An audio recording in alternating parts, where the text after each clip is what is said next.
Hey everybody! Welcome back to another episode. Today we're going to be talking a lot about student organizations, and I'm sitting here with Matt Couch, who I know through my work and my involvement in USG. He's the faculty advisor to USG, and please correct me if I'm wrong. I think I'm going to get this right, but he's also the senior director of student activities and student life orientation. Is that right? That's right. Also Associate Dean of Students in the Office of Student Life. Yes. So yeah, he is someone who absolutely knows about student organizations, and someone who I really respect, and so I reached out to you, and thank you for being here. My pleasure. So yeah, I just really want to dive in, and the first question that has come up a lot when I've talked to people about things that were hard their first semester, was just how do you, at Ohio State, there are hundreds of student organizations, and maybe you know the number of them, but there are, it can be overwhelming to just go online and look up Ohio State student organizations because there are so many. So I was wondering what the first piece of advice you would take someone who maybe is is about to go to Ohio State next week, or is the involvement fair, which happens in the fall every year, is tomorrow, right? What is the first piece of advice you would give to a student to just even tackle approaching something like that with so many organizations at Ohio State?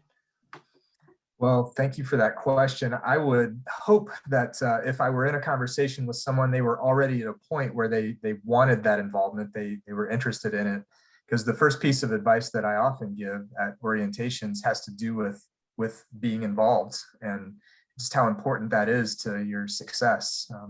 We know that students who are involved perform better academically. They're more likely to graduate, more likely to make connections with faculty and staff who can be recommenders for them and mentors.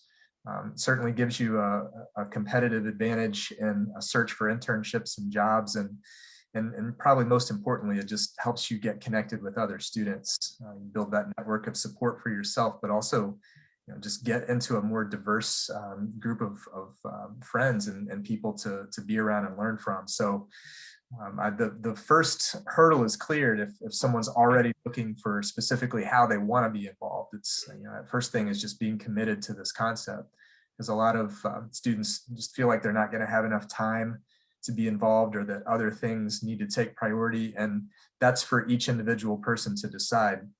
We just know from all the empirical research that's been done on our campus and nationwide that involved students are infinitely more successful than those who never do get involved. So if a student's ready to start looking for a student organization, I think I would suggest making sort of a list, either a mental list or a physical list that you can look at, that starts to lay out the things that you're really truly passionate about. Because one thing I would say about student organization involvement is that you have so many options. I think it's best to focus on what's really going to be meaningful to you. Right. And you might navigate an involvement fair or some other environment where there are lots and lots of options, and you'll put your name on lots of different lists and get information. Mm-hmm. That's fine if you want to continue exploring all those options, but it will eventually be overwhelming. You can't do it all. And so the involvement that you choose that really connects with who you are as a person, what you want to learn more about, what you enjoy doing as a hobby, that's going to be more meaningful than just something that looks cool, maybe had a nice free giveaway that enticed you to put your name on a list. And so if you spread yourself too thin, going to lots of introductory meetings of groups, it might turn you off altogether. So what I've seen over the years, and Ohio State does now have over 1,400 registered student organizations. That's quite a few. Yeah, oh yeah. And but let me say this about that. I think that's one of the most comforting statistics about Ohio State's size, because what it means for me is that we have 1,400 very small communities of students who have something specific in common. And at no point do you have to worry about all 1,400 of those groups. That would be incredibly overwhelming to start at the A's and look all the way down to the Z's on a list. I mean, that's just untenable. So instead of doing that, I'd probably recommend using the student organization directory. So we have a database at involvement or getinvolved.osu.edu. Where you can just put in keywords and search like you would on any other internet database for things that are familiar to you, or maybe things that aren't yet familiar but that you're interested in. We have a lot of students who will choose an academic organization to start with. So of those 1,400 organizations, the plurality, about a third of all the organizations, and we have a lot of different categories, but about a third of them are academic groups. So those are groups that are affiliated with a college or with a major, and those give students the opportunity to learn more deeply about things that they're studying in class. And of course, there's a social component to it, right, but it's related to what you're exploring academically. So, you know, if you're on the fence about how you're going to make time for a student organization, maybe choosing something that relates to your major could be a more comfortable way to start. Yeah, absolutely. Yeah, I'm a person who I come from a fairly small town, where it's not huge, it's a fairly small town, and so coming to a university of 60,000 students, right? That when you just see that number, like that's something that is can certainly be overwhelming. And in the summer, definitely in the summer months before I was coming to Ohio State, that was something that was a little overwhelming to me, right? But so one of the things that my parents did, and I'm very thankful they did, right? So they sat me down and said, okay, well, so you have to find a way to break that 60,000 down into like 30 students, right? And or 12 students or however, right? And you can do that through organizations. And we have an organization for everything, right? You don't get to 1,400 organizations with 1,300 math clubs, right? There's math and there's science and there's bread. I think that's something that I remember being there in the past. So it's super cool. And I definitely would echo, and I would say definitely get involved, right? Because it allows you to spread yourself a little bit, to condense that 60,000 to something a little bit more manageable. And you touched on that we have that there are different segments of what student organizations are, right? So there are more academic ones, there are more social ones, there are career focused ones. And so one of the things that people really bring up is should I be absolutely be joining a career organization in an academic organization or in a social organization, and do hit all of those different segments? Or in your opinion, is there a thing that students should be looking for specifically when they join a student organization in terms of life balance? Or is it whatever they feel like they would want and they would want to do in their free time, right? If that makes sense. I know it's a sort of a convoluted question. No, I understand. Everyone's got to decide that for themselves. I guess I would not want anyone to feel too much pressure, especially in their first semester, or even their entire first year, to make a decision about joining an organization that they think is going to be crucial to their career development. You know, really, especially in the first year, it's much more important for you to just meet people, start networking. You know, really, you could wind up with a great sort of career-related outcome by joining a sport club. So if you played soccer in high school and you wanted to try out for a sport club at Ohio State, you're going to meet people in that environment, get to know them, build relationships. And some of the upperclassmen or other students in your class year are going to be involved in other things. We'll start networking that way, hearing about opportunities, learning about what makes some of the other things they're doing interesting. And so, yeah, I think I would really advise more to look for something that is going to provide a social opportunity for you. But yes, when we've got 1,400 groups, you're exactly right. There's a lot of sort of specificity about each one and their missions. And so that's why I do think it's very possible to find one or two. You know, I probably, even though you're probably going to have a lot of interests met by existing groups, you know, I don't think that I'd necessarily recommend joining more than 2 or 3 groups at the most, especially in your first year. You might be able to pull that off, and there are benefits of being involved in lots of different things, but you know, we just want to make sure you're not overwhelming yourself, especially as you're trying to get established academically and learning your way around. Yeah, I think the career related outcomes of involvement will come to you regardless of which types of organizations you join.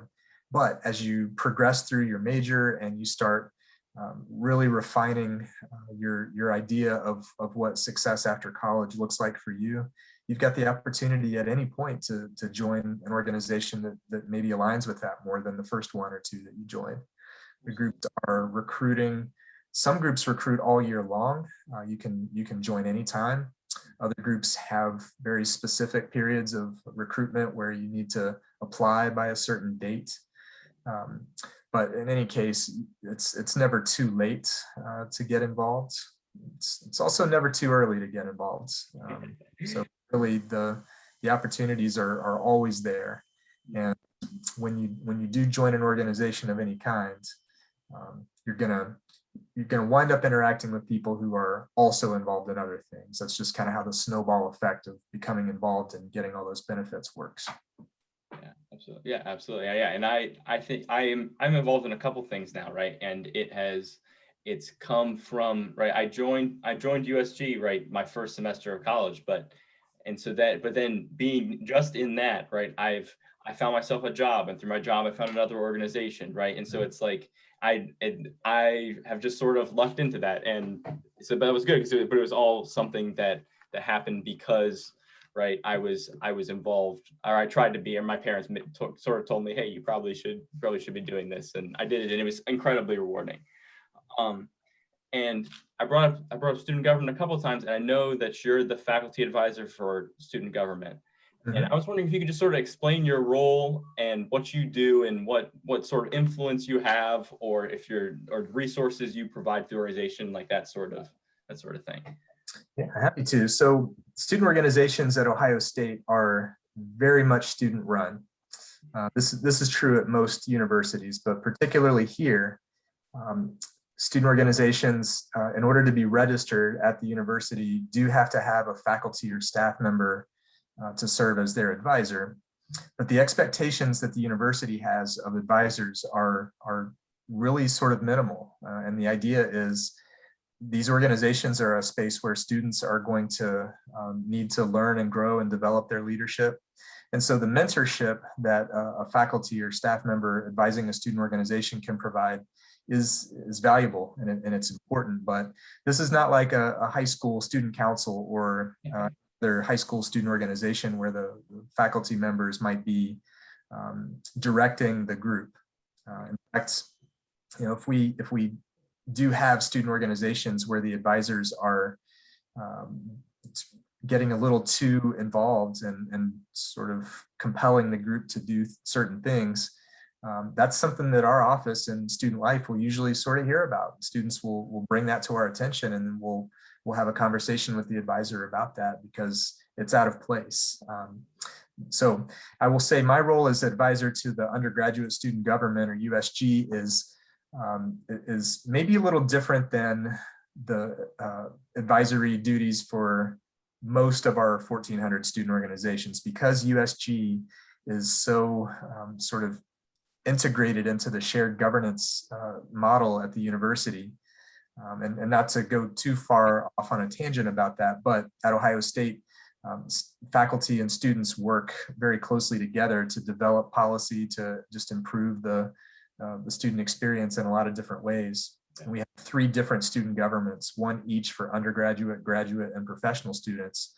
All 3 of those student governments contribute members to various different working groups and standing committees around the university to sort of help constantly improve our university. And so because USG is so integrated into that system, the support that I provide as an advisor might look a little different than the support I might provide to a different type of organization that's Sure. maybe doesn't have as much responsibility at the university. However, what's not different is that I'm very clear with the leaders of USG each time there's an administration turnover each year that I had my chance to be in student government and I took it. I loved it. When I was an undergraduate, I did it and had a blast with it. But now I'm just a support person. I'm a resource.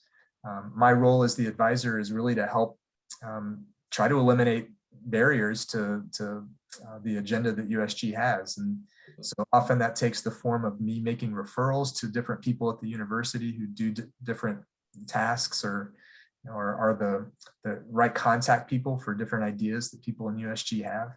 Right. I'll facilitate some of the sort of logistical things that USG needs, but for the most part, I mean, USG has a very thorough sort of organizational structure, very specified, where the different cabinet committees, the different legislative committees within the General Assembly and the judicial panel all have their own sort of path. And so really I'm almost like a, I don't know, like a Wikipedia that you need information, but sure, or a GPS, but I'm not the co-pilot, nor am I the pilot. And so I'm certain that many of my colleagues and the staff and faculty who advise other student organizations would describe their work with their organizations in a similar way, where we're here to guide and support and to cheer you on and help reduce some of the barriers that you face, but ultimately it's your leadership journey, and you try and you fail and you succeed and you do that on your own, and we're there to help you, but it really is a very autonomous experience as a leader of an organization and as a member of one. It's honestly, in every organization that I've been in, it's always been that way, right? It's been something that, and I love that, I genuinely really love about Ohio State, is that it sort of lets students take control of these things, right, and own it, right? And it's something that I guess it's maybe a preview of when you graduate and you have to own everything that you do, but it's something that I really enjoy and I really loved.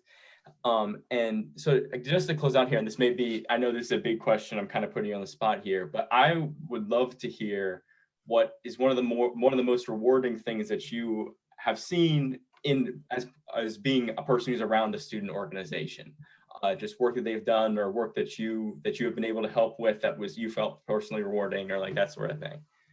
Sure. Well, I've had the good fortune over a long career at Ohio State to have worked with several different organizations, including USG, but also including the Ohio Union Activities Board, or OUAB.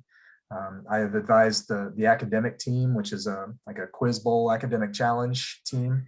Okay. As the International Student Council as well, and have certainly, I've been part of the office that supports all of our student organizations for pretty much the entire time that I've worked at Ohio State. So yes, I've seen a lot of just great achievements that our students have been excited about. And so as I reflect on that, I think I'm most proud of just some of the individual, not necessarily even achievements, but the way people have developed as people and as leaders as a result of their experiences in these organizations, especially when I've been able to get to know them well along the way and provide some service or some value to them, some mentorship. And then to see once they graduate, how they navigate the world after Ohio State and go on to successful outcomes in their careers and in their families and in their communities. So a lot of my favorite things to reflect on in terms of student organization success are those individual stories.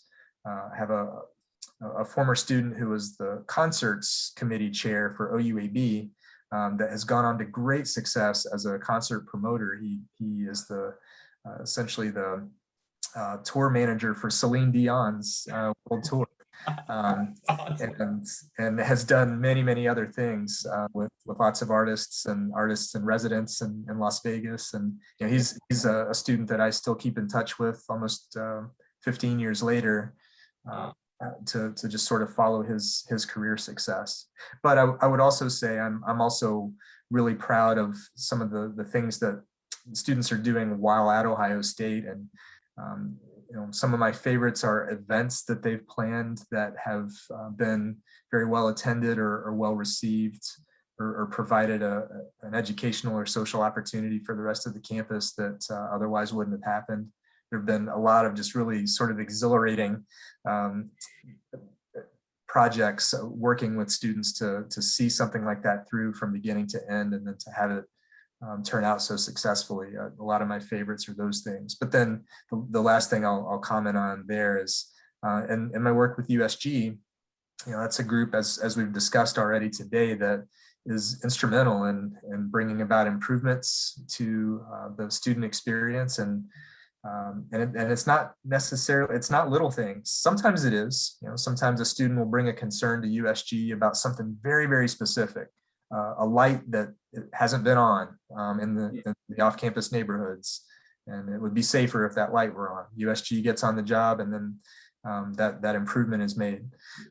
Something as small as that. But I've also just really been inspired by some of the really culture changing things that USG has advocated for and negotiated for. And there have been a lot of those over the course of the more than 2 decades that I've spent at the university and involved with that group. So a lot of success stories, but what unites them all is that they are student success stories. It's not someone following a path that I or any of my colleagues on the faculty and staff have laid out for them. Like they've found their way, and they've asked for help along the way, but it's really been their success to explore and develop. And I do take a lot of pride and have a lot of excitement for them when that happens. Absolutely. Thank you so much for all this today. I mean, this is one of the most powerful things that you can do as a student, and I really, it's incredible that I got to talk to you, who really seems like it is your job, and you're an expert to know it. And I appreciate all your help and all your insight today. My pleasure. Awesome. Thanks.